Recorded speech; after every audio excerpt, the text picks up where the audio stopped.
Hello guys, and welcome back to the channel. Now guys, the callousness and the cluelessness of the Buhari regime is not news to anybody. Everybody knows that these people don't know anything about anything and they don't know what they're doing, and this really extends to the governor of the central bank as well. So the governor of the central bank is just as callous and clueless as the regime. It's pretty much something that cuts across the board with every member of this regime. So now here we have the governor of the central bank promising more hardship on the Nigerian citizenry. So he's promising you that you have not seen anything yet, and there's more of the same and harder to come. So guys, I bring you this. Emefiele says the road ahead for Nigeria's economy is rough and tough. So Emefiele, the governor of the central bank, says the road ahead for Nigeria's economy is rough and tough. So here's the body. Newly confirmed CBN governor Godwin Emefiele says Nigerians should brace up for more economic hardship in years ahead. Governor of Central Bank CBN Godwin Emefiele says Nigeria's economy has performed poorly in the last couple of years, warning that the road ahead for Nigerians is rough and tough. Emefiele, who has just been confirmed by the Senate for a second term in office, reportedly made the grim remarks on the floor of the Red Chambers during his screening. The country has receded, Emefiele was quoted to have said. I thank you for praying for me because we need it. I say this because the road ahead is still rough and very tough, but I want to appeal to all Nigerians that a time comes in the history of a country where you have to learn to respect the policies and laws of a country. Part of the problem that we have seen in Nigeria is lack of respect for the policies of this country. Nigeria is very good at putting in place policies that are sound and workable, but implementation has always been almost zero, and it is arising because of sabotage activities. We see people, when policies are made, when they pick up the pieces of paper about the policy, what they think about is how do we circumvent this policy. And that is why I said pray for us because the road ahead is still rough, Emefiele added.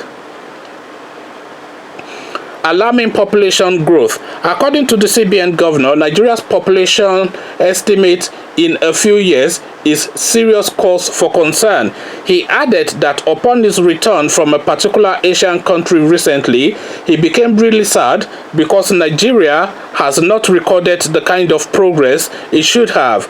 I entered that country happy, but I came out of the country sad.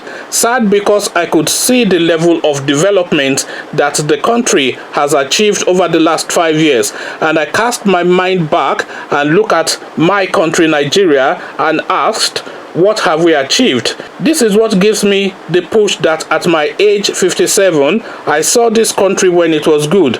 I am looking at the country today and I am saying, I don't want to say it is bad, but I want to say that we have a lot of work to do because the country has, no doubt, receded.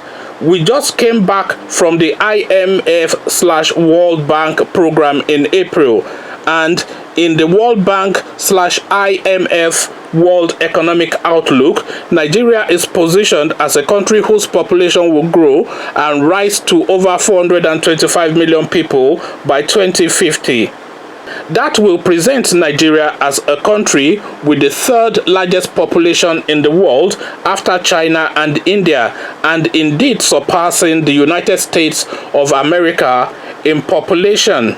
I worry, and I do think we should worry, that a lot of work needs to be done to make sure that we are able to put in place policies that will make life good for these 425 million people when we are the third largest population in the world. We from the CBN, from the monetary policy side, have come to the realization that using the instrumentality of Anchor Borrowers program, where access to credit is being provided to our masses all over the country, will be a way to generate employment and boost economic activity amongst our rural population, Emefiele said.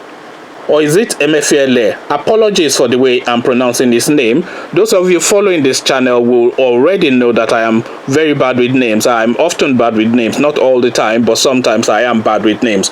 So about Emefiele, President Muhammadu Buhari nominated Emefiele for a second term in office on May 9, 2019. Emefiele was first appointed CBN governor by former President Goodluck Jonathan on June 3, 2014. With his confirmation by the Senate, Emefiele has become the first CBN governor to be reappointed for a second term in office since Nigeria returned to democratic governance in 1999. He succeeded current Emir of Kano, Lamido Sanusi, who had fallen out with the presidency over claims that 20 billion had disappeared from the nation's treasury. Nigeria's central bank governors are entitled to one term of 5 years in office, renewable at the discretion of the president. Emefiele's initiative to retain high interest rate in a bid to protect the nation's currency, ban importation of certain items that can be produced locally, boost output from farmers by imposing import restrictions on agricultural products and imposing capital control to shore up the naira, found favor with Buhari. So that is Emefiele now telling Nigerians that the suffering has just begun, and of course Buhari has now confirmed him for a new term. I am surprised first that Buhari has confirmed this guy for a new term, because of course that's going against the grain, because Buhari traditionally, and as we all know, prefer to have a Malami imposed. So the expectation was for him to have then just appointed a Malami who doesn't know anything about economics, maybe some farmer from his village, they put him as central bank governor.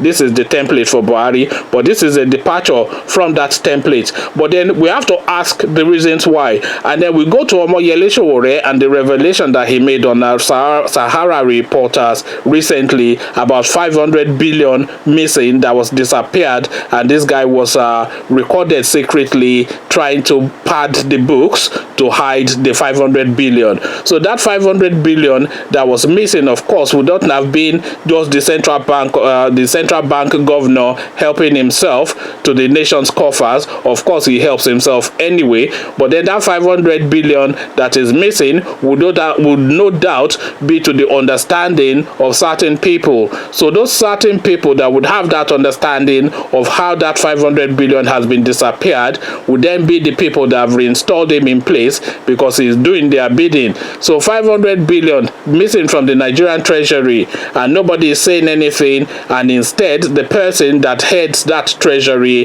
has now been reappointed to carry on. So no EFCC has been called, no probe has been initiated, no panel assembled, no questions asked. The only questions being asked are by Nigerians, by bloggers, by reporters online, but no real probing question is being asked. They just said at the Senate, I imagine they'll just say, my friend, they say 500 billion is missing. The guy will say, no sirs, there's no money missing. They say, okay, you are the central bank guy.